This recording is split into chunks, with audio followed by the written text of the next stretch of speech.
Hello, this is Lynn Fraser with the Kiloby Center for Recovery. And I'm really happy to have Guy Macpherson here today with me from the Trauma Therapist podcast. I've watched and listened to your podcast for, I don't know, 4 or 5 years, a long time. And I've always been so impressed by the people that you have on the podcast and the kinds of topics you look at.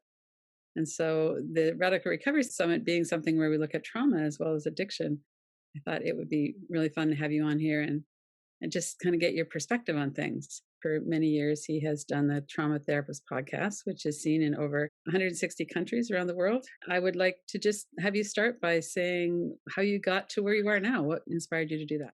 Yeah. First of all, thank you so much for inviting me. It's an honor to be here. Man, Lynn, when I first went to graduate school, I knew that I wanted to focus on trauma. Why I wanted to do that is another avenue we can go down. But when I got there, I knew that I wanted to do that. I knew that I wanted to work with people who'd been impacted by trauma. I felt that, whether naively or not, I felt that I could get in there and help and listen. So I went through my internships and had an amazing experience doing that, a variety of experiences doing that. And when I got out, one of the first jobs I had was at a facility in Northern California where we assessed and treated individuals who were showing early signs of psychosis. And not surprisingly, many of them had experienced trauma on varying levels and degrees and so forth. And one of our jobs each day was to take these incoming calls, right? Referral calls from teachers, parents, and therapists, seeing if their kid oftentimes was right for our program. And, we'd go through our checklist, and without a doubt, there was trauma. But what was surprising to me was that oftentimes a lot of the parents, certainly, even therapists and teachers, didn't realize that certain things could be traumatic for a kid. Bullying could be traumatic. Witnessing or listening to domestic violence could be traumatic. Oftentimes people would associate, being in a car accident or rape um, as traumatic. And I got to the point where I was like, this is crazy. Something has to be done. And that's when I started the podcast. And that was one of my main impetuses for doing that. My brother was in the special forces, and he came back from Iraq just jacked up with PTSD. And that was another one. And actually seeing what he was going through, that was another of my inspirations for doing that. So that's how this whole thing started for me. Hmm. So, how long ago was that you were in graduate school? Because there was a completely different world in terms of trauma therapy at that time. Yeah, that was about what, 5, 6 years ago. I had been in, yeah, and when I got out of graduate school, it was about, I think, 2 years until I started the podcast. But I was in graduate school maybe 7 years ago or something like that, 8 years ago.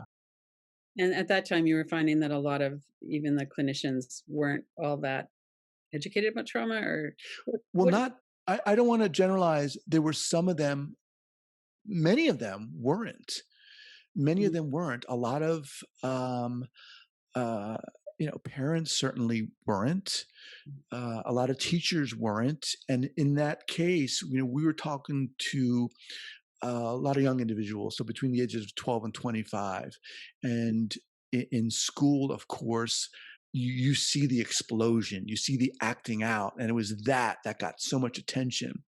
And underneath it all, there was, again, trauma was just rampant. Mhm. And I just felt something needed to be done. So at this time too, I was commuting to these internships, to my job, listening to podcasts, but always thinking about my clients, like, thinking, I don't know what I'm doing. Oh, I'm not cut out for this. I can't do this. Why is no one listening to me? And I thought it would be an amazing idea if, I had a master trauma therapist right there beside me in the car who could, mentor me while I was commuting. That I was imagining that, and I wanted to provide a platform to help newer therapists who were just starting out, to get inspired, and certainly to have some knowledge, but to feel like they could do this. Right. And so we need some understanding of how it works, but also some confidence. That was it. That was a huge Yeah. part of it. Yeah. Even though this is what I wanted to do, I had a fear, a level of fear, a hesitancy, specifically around listening what I imagined to be, kids' stories. Like I imagine like I would be interviewing some kid or working with some kid, and they would be telling me this horrific story that would just freak me out. That really never happened. What did happen though is that I got to work with an individual who was incarcerated for many, many years, had that just awful traumatic history, and um, I really w- had the opportunity to kind of confront my fears in that way, and really learn how to be present and to sit with someone who had that kind of experience.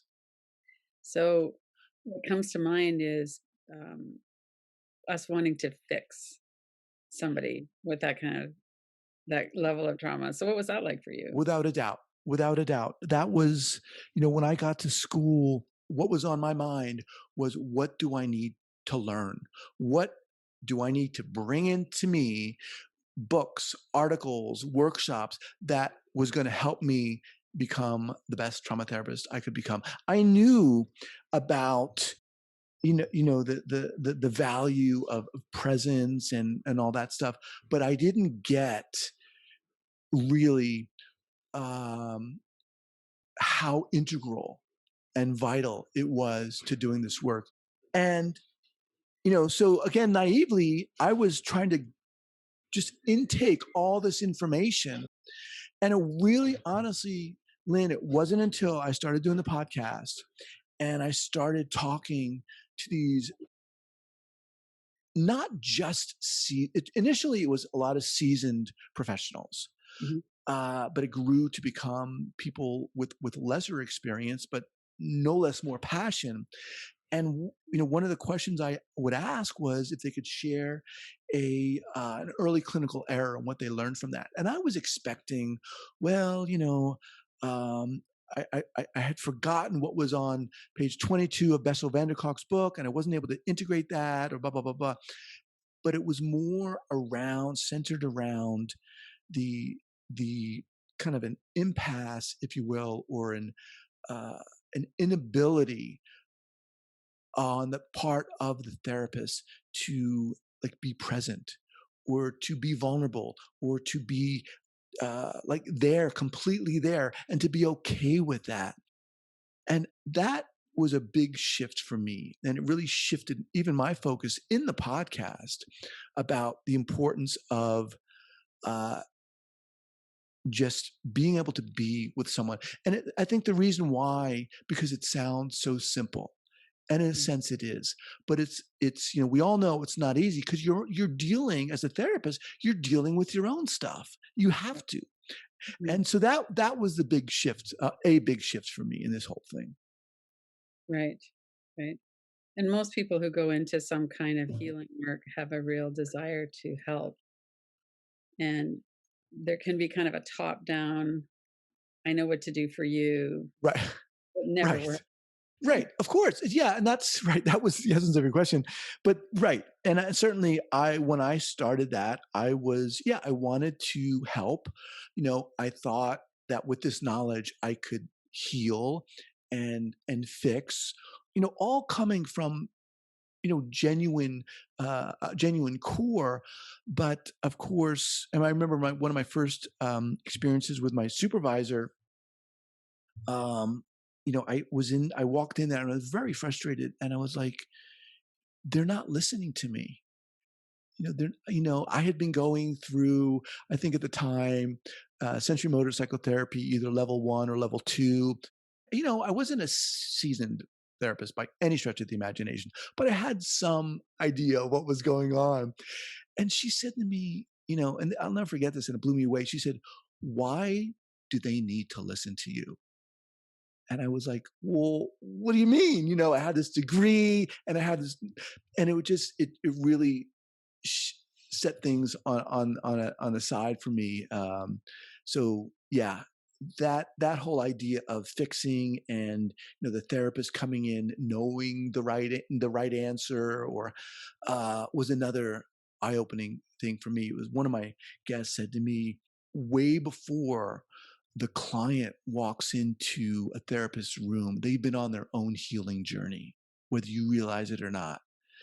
And this idea of, the therapist or the client rather being the expert of their own experience, and uh, that whole challenge for the therapist, being able to sit with that and being okay with not knowing, being okay with not having the answer, was definitely a challenge for me, but it was very exciting also. When you're talking about when you said they won't listen to me, and what your supervisor said, what we really need to do is listen to them.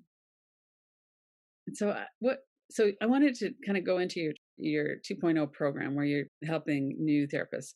What's your experience there? Is what do people come in really needing to kind of get? Well, first of all, the experience there, the platform Trauma Therapist 2.0, is one of the components are these masterclass interviews that I do with seasoned trauma professionals. And those interviews are very different than the podcast. The podcast really is about me getting in there and, getting into the core of my guests and finding out how the heck they got into this incredible field. The 2.0 really is the nuts and bolts. How do you do what you do? How do you work um, in your kind of modality of choice, in a sense, whether it be through sensory motor psychotherapy or EMDR, what step by step help these newer clinicians understand that. And what I've done is collected a therapist from a variety of backgrounds. So people coming into the program get to see and hear about clinicians, from a variety of modalities. Again, whether it be, CBT or EMDR or energy work, music therapy. How are these people? And again, that's a whole other thing that just blows me away. How many different modalities there are, and ways to working with people who've been impacted by trauma.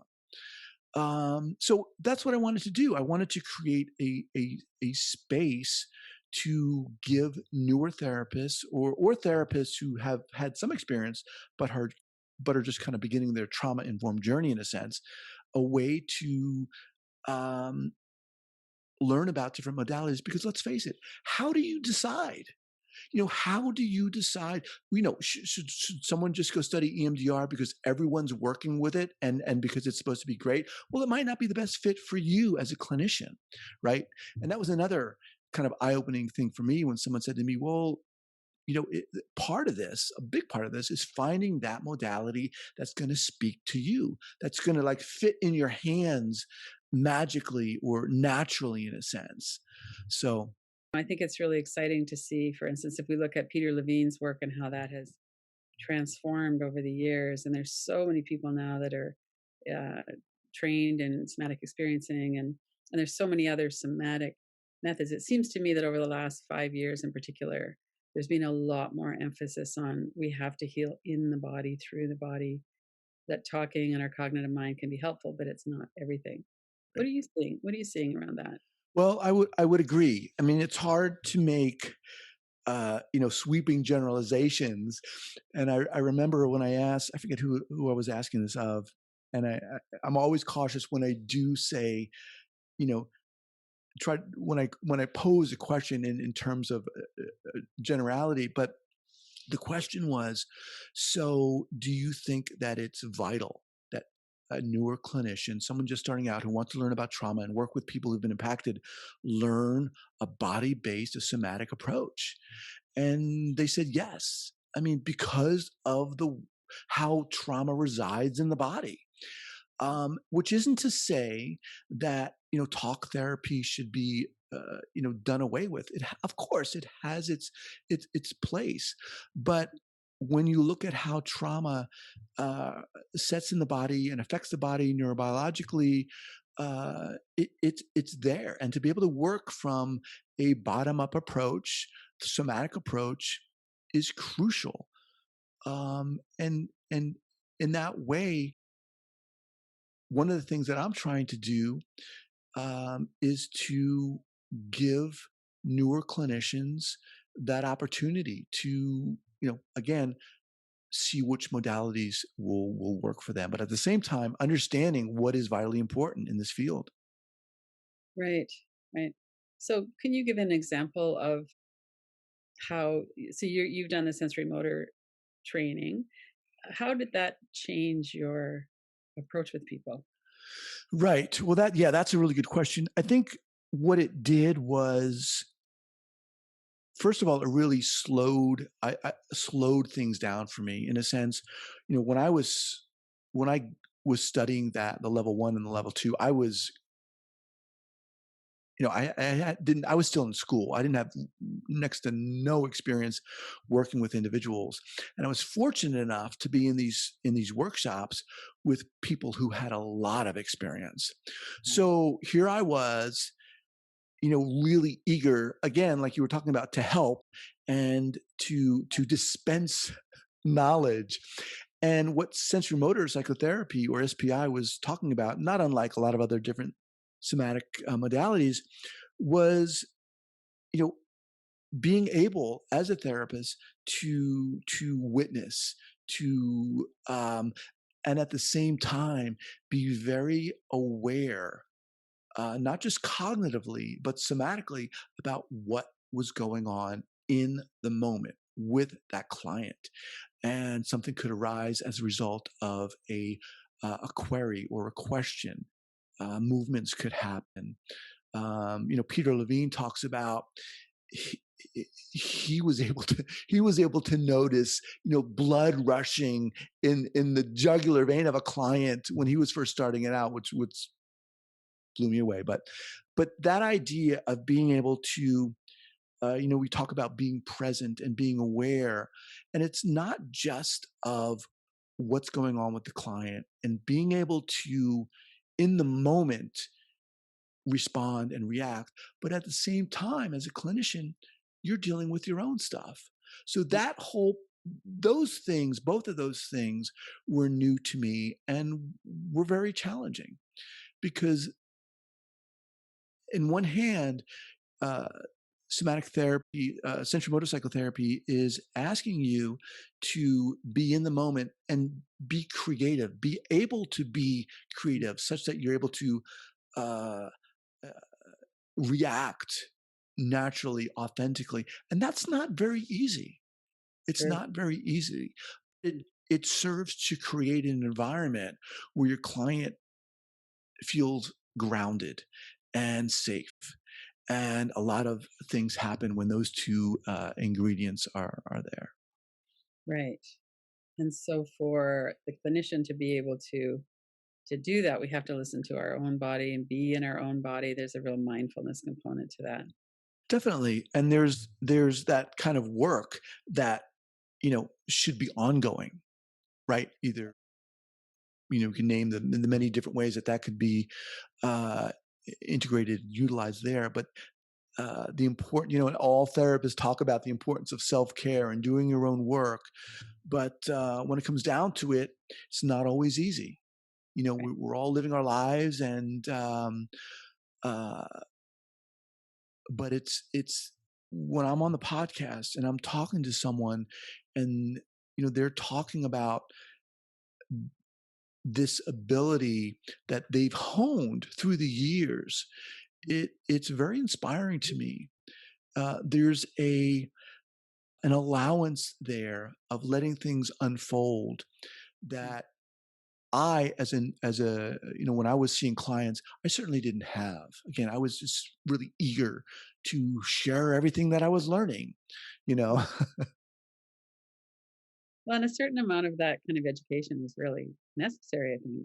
Without a doubt. Yeah. I mean, I want to say, right. I'm not saying that education is important. You have to have that, but it's understanding when to, when to bring out your attaché case of interventions.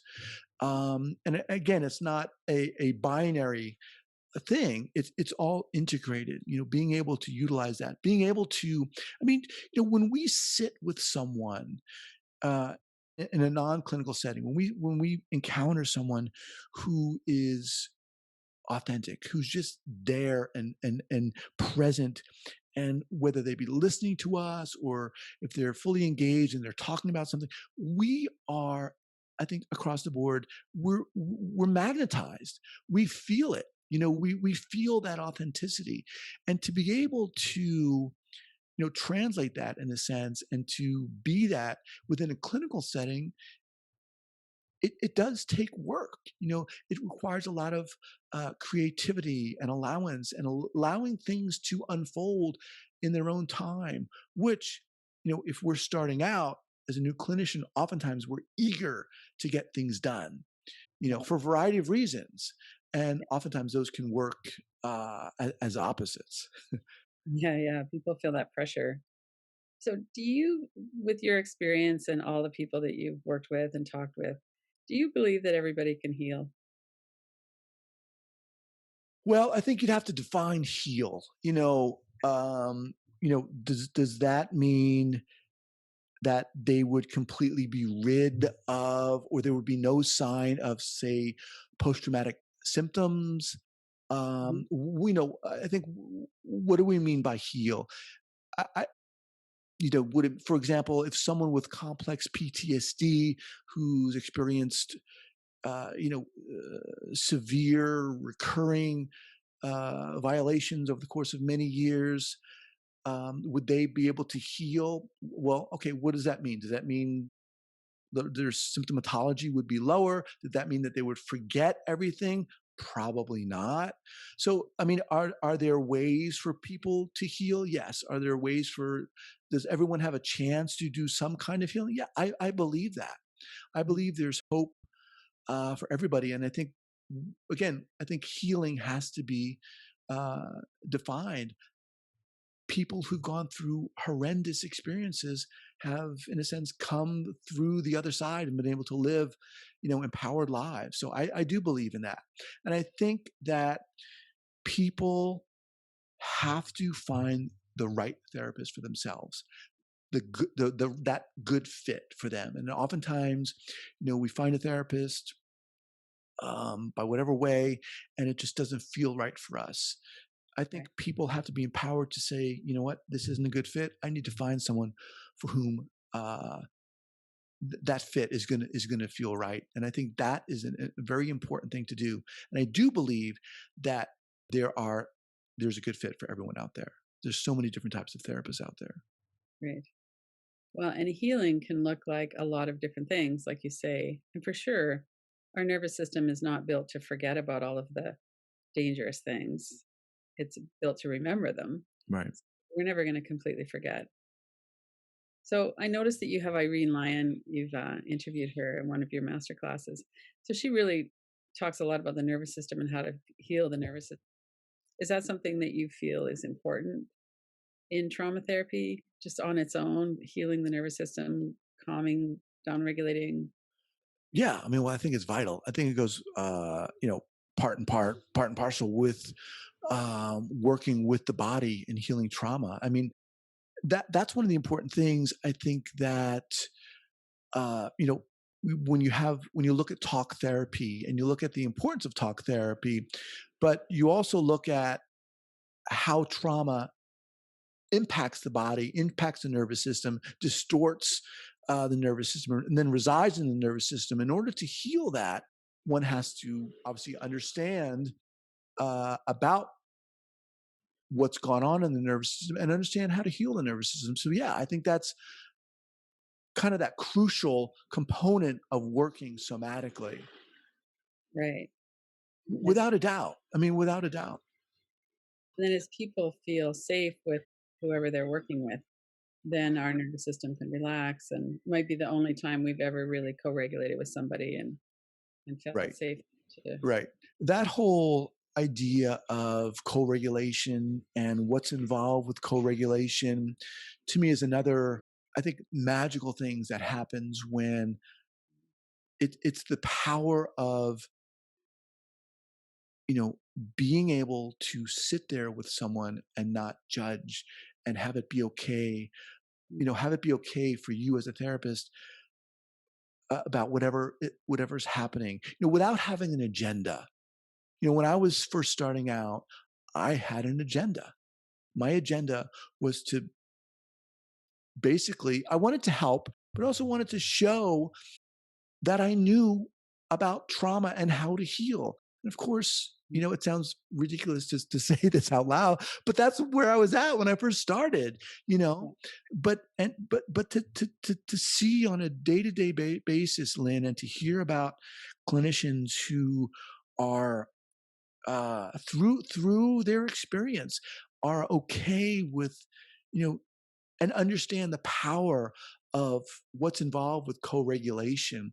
That to me is inspiring, because it speaks to, I think, the importance of us as humans, and that we need that to be seen like that.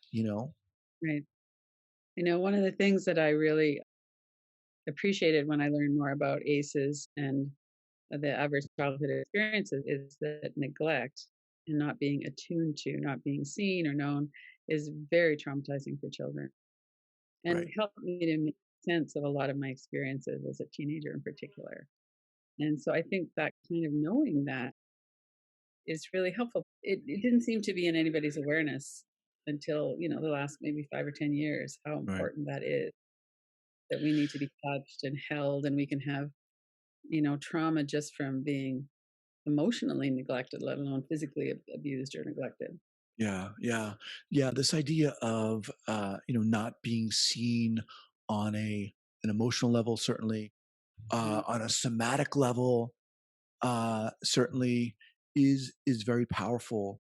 Doing this, I'm just kind of immediately taken to thinking about how learning about these things and doing these interviews really has impacted me as a father.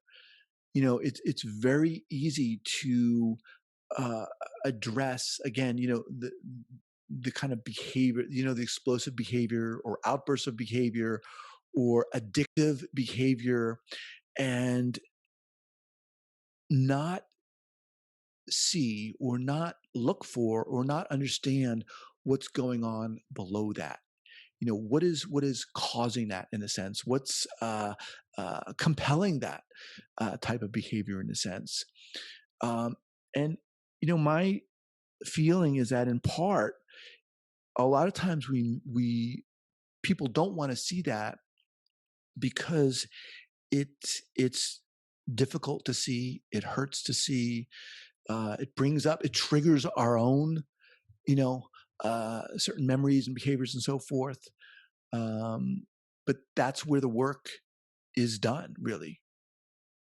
Yeah, one of the things that I've appreciated about Gabor Mate's discussions around this is that, oftentimes parents really fail their children. And, when I look back, I was a mother at 20 and a single mother for many years, and then in a step parenting situation. My son was abused by a step parent, and I didn't see it. I didn't see it because of my own trauma. And there's all kinds of reasons why people are in relationships that they are. And that was such a difficult, that is the most difficult thing that I've ever had to work with, is to not shame myself for not being more healed at the Right, time. And right, so Gabor talks about, that we're not looking to blame the parents, but we are looking to be clear and acknowledge the truth. And that from there, maybe we can do some healing. And then certainly that's happened with my son and I, but it's been based on the truth of that was wrong what happened. And I wish it had been different very badly. You know? right. I mean, yeah, I think that's a good distinction you made about not blaming, but also, being able to look at and see the truth. That's very similar to what we were encountering when I was working at the job and we were in the early psychosis clinic, because these issues we're talking about, they just don't arise out of nowhere. Right. Trauma just doesn't happen. Yeah. It happens because of certain things that happen. And oftentimes those things are caused by people. And oftentimes, when we were working with these young kids, the parents were involved or not involved. And it was very easy to blame the parents. And in reality, a lot of times it was the parents' fault. But, what you're bringing up here is, again, I think a healthy distinction, not just in a realistic sense, but for moving forward in terms of treatment. Shame is extremely debilitating, and blame is extremely debilitating. But, you know, again, looking at why something or how something happened realistically, being able to name that is very important too. So if we segue into the world as it is right now, Oh, you're going to do that. I can't help it. Last night was in elections. We're recording this November 4th. What's your take on the relationship of trauma and how trauma and fear are working in the world as we know it Mm, right now? yeah, that's a good question. It's a loaded question, and I think it's it's it's like the button, the trauma switch is on. And I think it's almost like that analogy where you're like cooking a lobster and it doesn't even realize it's in the heat until it's too late. This is a collective trauma. I think it was Janina Fisher who I was interviewing. I did this series on managing in the midst of the pandemic. And she said, this is an ongoing trauma that we're going with, that we're experiencing. And trauma cannot be healed when it's going on. It can only Uh, be healed if it's past. And I think we are all collectively being traumatized. And you can argue whether it's subtle or virulent or what. And obviously, I think we're all feeling it and processing it different ways, but it's real. I think collectively it is real. When this whole thing started with the pandemic back in March, I was so anxious. I was suddenly home with young kids. My wife fortunately was able to work, but out working, and I was really anxious about what was going on. And oh my God, we're all going to get sick. And I was checking the news, and I was going nuts, Lynn. And I was like, I can't do this. I need to stop. What I did is I just shut off everything. I stopped, checking checking the news all the time, and it really, really helped me. So I was really thankful for that. Yeah, it's a really good question, and I think we have to be aware that it is happening and occurring. right. Yeah. And not be in denial about how hard it is. And not be in denial about how hard it is. Yeah, because of course, and then you throw in the election. I mean, well, the pandemic is global, right? The election, of course, is national only, but it's this kind of 1-2 punch in a sense that nationally we've been dealing with for a while, right? Um, and it's whatever side you're on, it's it's hard, it's traumatic, man. Yeah. People feel misunderstood, not respected, threatened. Yeah, there's a lot of high emotions. And I'm in Canada, I'm a Canadian, but we still feel very much the effect of what happens in the US. And, it's not just the reach of the US around the world, but it's like driving by an accident and not being able to take your eyes off of it. Right, It's right, really right, hard to watch, but we right. don't Driving. know. That's a good analogy. Yeah, it's the flip side of that, though. I mean, if we're just talking about the pandemic. There's a sense, a shared experience, which Mhm. can have some comfort to it too. We're all in this together. And then you look at, well, what are the positives that are coming from this? Mhm. And I think there are some that are coming from this, but nevertheless, you balance it out with how many people are getting sick, and then crazy numbers that we're experiencing about people getting infected and dying, of course. And it is frightening. It is scary. Yeah, that was a good question. Yeah, it's a hard time. I think that we have this idea in the 87 to 94, I worked in an AIDS organization, and I really saw how people felt ripped off that they didn't get what they thought their life was going to be like. Mm, So, at the time it was mostly young gay men, in their 20s, sometimes 30s. And it was like, I'm not going to get the 80 years of good health and happiness and then die in my sleep. I'm not going to get that. And I think that we have that. It's very sticky that we have a hard time realizing that life is hard. Life mhm. isn't easy for anybody in any time, let alone during a pandemic with all the racial unrest and all of the election stuff. Life is really difficult. And so not everybody has had high levels of trauma, but everybody's had kind of the trauma of ordinary life. And now we're having this shared global pandemic as well. And so I think Yeah, one of the things for me that's really been helpful is just all of the new awareness around trauma and how to help with the nervous system and how to connect with each other. mhm. Yeah, that phrase "high level of trauma" made me think about, it's easy, I think, to judge oneself against someone else Mhm. who's maybe experienced a high level of trauma.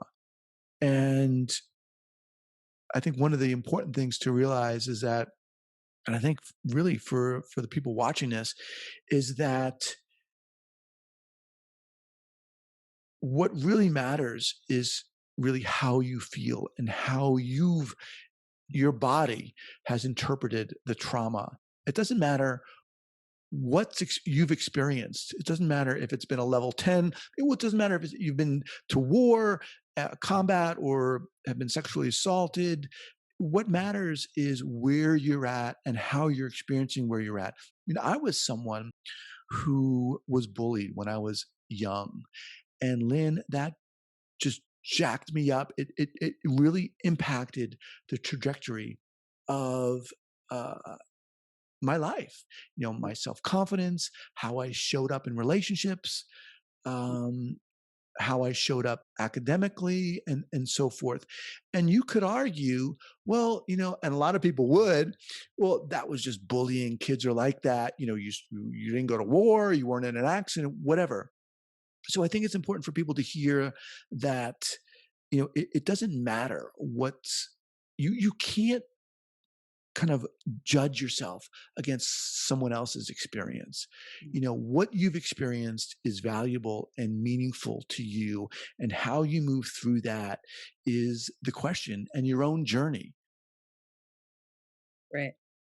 And one of the things that is becoming so much better known now is the value of connection and attachment.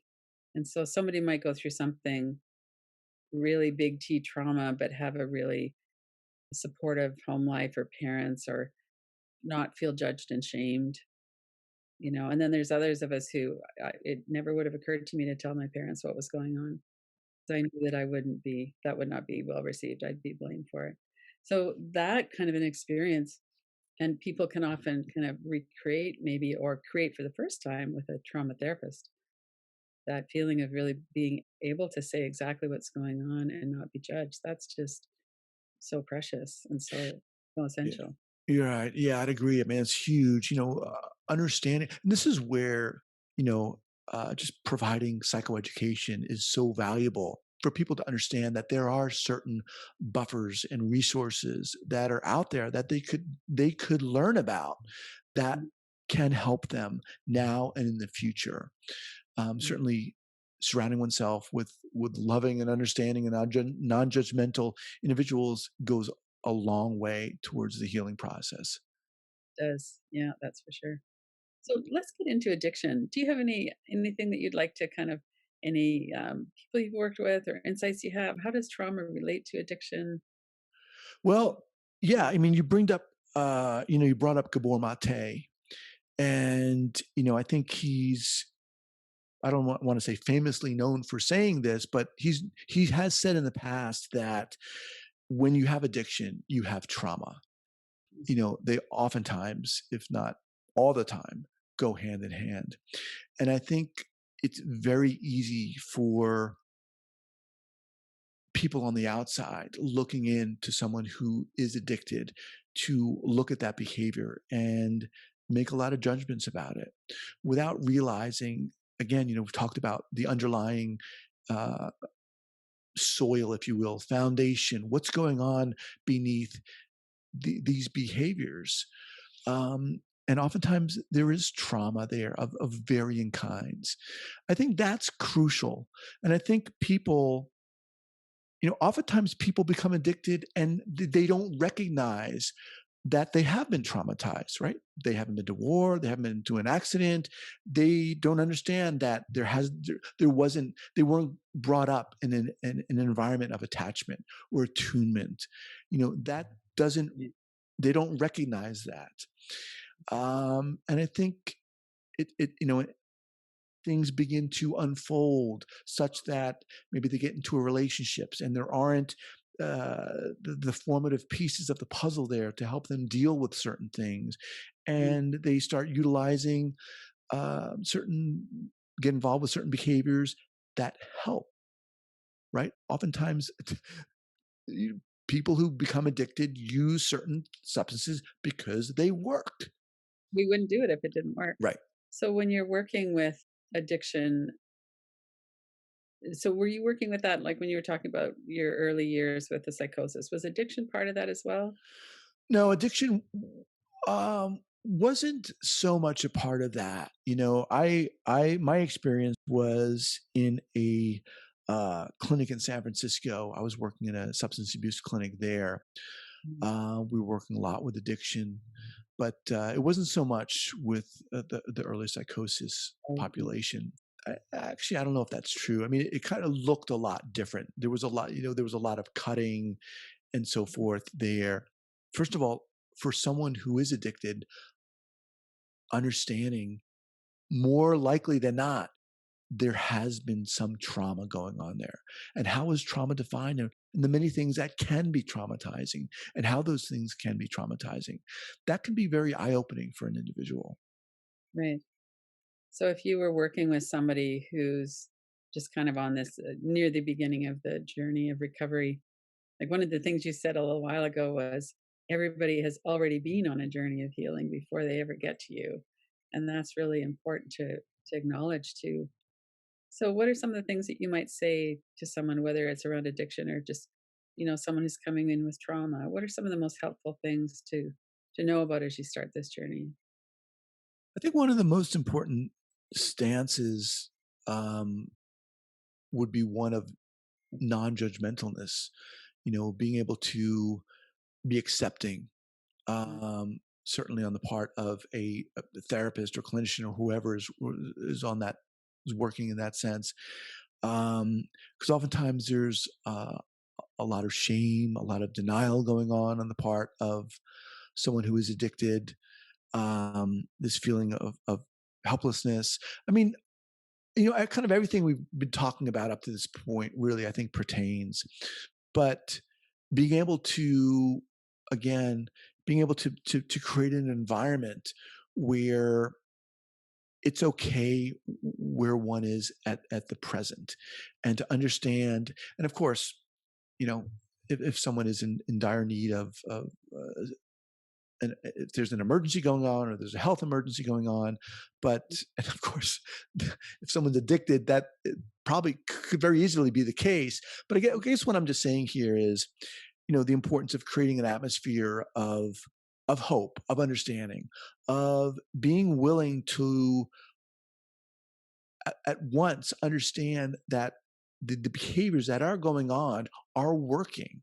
Probably they're working very well, but in the short term. but we all know where that most often ends up in the long term. But at the same time, understanding that there's a reason for that behavior. And I think I really believe that of course, there is a reason for that. Mhm. Yeah, for sure. And when you were interviewing people about COVID and near the beginning of the pandemic in particular, so we're seeing now certainly higher rates of addiction, collective trauma. What I'm seeing is a lot of people are going back to old habits, maybe that they aren't so familiar with anymore. It's something in the past. But now with this higher level of anxiety and trying to cope, that we're kind of going back to some of the things that worked for us in the past, which makes sense. Right. But some people are talking about too, let's not shame ourselves for whatever it is we're doing to make it through this time. So I'm thinking about Hmm. that, what you said about we can't heal the trauma while we're going through it. What we can do now is just kind of manage it. Right. Yeah. And that's a tough one. I mean, it's one thing to be traumatized, have been traumatized, and have it be in the past and be able to look back at that. It's another thing to be in the moment and realize that we are living through something that is traumatic. Again, we're all going to be experiencing it at different levels and in different degrees and so forth. Mhm. Um, and for some, let's face it, people, not everyone's going to be traumatized by this, but at the same time, what things can you do to to help in a sense? And Yeah. that, I think, we each have to take a look. Bruce Perry, he said it's important for everyone to be this was right when everything started, pretty much, and that tagline had come out and through the government. I think it had something to do about maintaining distance. But Well, he said, it's important to be emotionally close while we're physically distant. And that's crucial to be able to maintain emotional closeness. And what is that going to look for you? What's that going to look for me? And to be able to do that, we just moved from Oakland to Bend, Oregon, right a couple months after everything hit. And my wife said to me the other day, she said, how are you going to integrate during this time? right. It's one thing to move to a new town and to, be able to interact with other people. But given this pandemic, things have Mhm. become, exponentially more challenging. Right. So, Mhm. I think the question is, what can you do to create a support system, to stay healthy? All these things that we all talk about all the time, but they're crucial right now, if not more so. They really are. Well, it looks like we're getting towards the end of our time. Thank you so much for being here. I really honor your perspective and, the experience that you bring. So how can people get a hold of you? Yeah, the best way would just be go to the trauma therapist project, traumatherapistproject.com, and people can, access the podcast there, or Trauma Therapist 2.0 there if you're a new clinician, or just email me.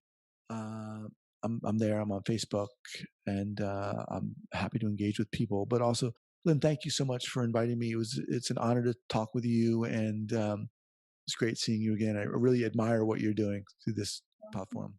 Thank you. I admire what you're doing too. So thank you. Welcome to the 2021 Radical Recovery Summit, presented by the Kiloby Center for Recovery. This is Lynn Fraser, your moderator.